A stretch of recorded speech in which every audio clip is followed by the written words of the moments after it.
Europe 1. Le grand direct des médias, Jean-Marc Morandini. Et le familial du jour, c'est donc la finale de la Nouvelle Star qui aura lieu ce soir en direct sur D8, le télécrochet, qui sera renouvelé l'année prochaine pour une 3e saison. Mais ne va-t-on pas vers une overdose de ce type de programme? Pour en parler avec nous, Bastien Millot, notre expert en communication et médias. Bonjour Bastien. Bonjour Jean-Marc. Alors pour commencer, on revient donc sur la finale de la Nouvelle Star ce soir. Eh oui, clap de fin, vous le disiez, sur la 10e saison de cette Nouvelle Star, avec une finale qui va voir s'affronter deux candidats. D'un côté, la grande favorite prénommée Ise, face au farfadet Mathieu. Farfadet, c'est joli et c'est le surnom que lui ont donné les membres du jury. Alors une finale qui est également l'occasion pour la chaîne de faire un petit bilan côté audience. Bilan globalement satisfaisant, Jean-Marc, même si les audiences moyennes sont, vous le disiez, en légère baisse par rapport à l'an dernier. Mais à D8, on se réjouit surtout que sur 15 primes de Nouvelle Star diffusées, 14 aient dépassé le million de téléspectateurs. Alors de quoi rendre assez euphorique l'imperturbable patron de la chaîne, Ara Aprikian, pour lequel, je le cite dans TV Mag, le Nouvelle Star est la plus grosse franchise de flux en prime time sur la TNT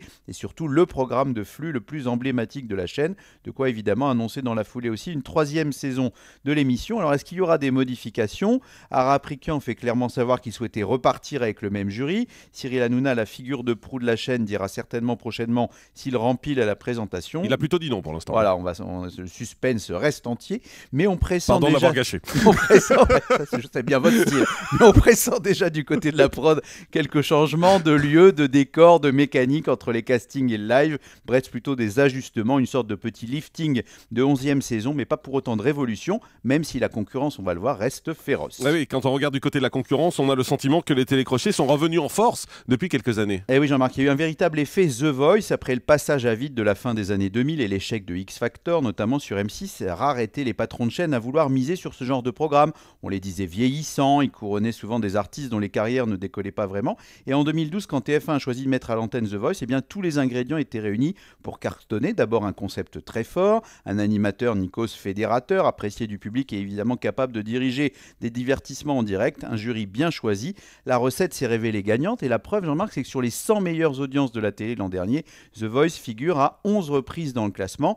Et surtout en matière publicitaire, le programme est devenu la véritable poule aux œufs d'or de TF1. Les écrans se vendent régulièrement au-delà de 100 000 € le samedi soir. Pour vous donner une idée, 100 000 €, c'est plus cher que la cérémonie des Miss France, que Danse avec les stars ou encore que Koh-Lanta. De quoi évidemment donner le sourire aux dirigeants de TF1 à 2 jours du lancement des battles en direct samedi. Mais aussi, Jean-Marc, de quoi donner des idées aux autres chaînes, parce que la concurrence a cherché à emboîter le pas à TF1 avec, il faut bien dire, des fortunes diverses. On se souvient de Énergie 12 qui s'est un peu fourvoyé en tentant de ressusciter une Starac sans franchement y mettre les moyens, et ça se voyait à l'écran. D8 qui a bien réussi avec Nouvelle Star, on le disait, mais qui a eu moins de chance avec Popstar, dont la conclusion s'est terminée dans l'indifférence générale avec à peu près 250 000 téléspectateurs.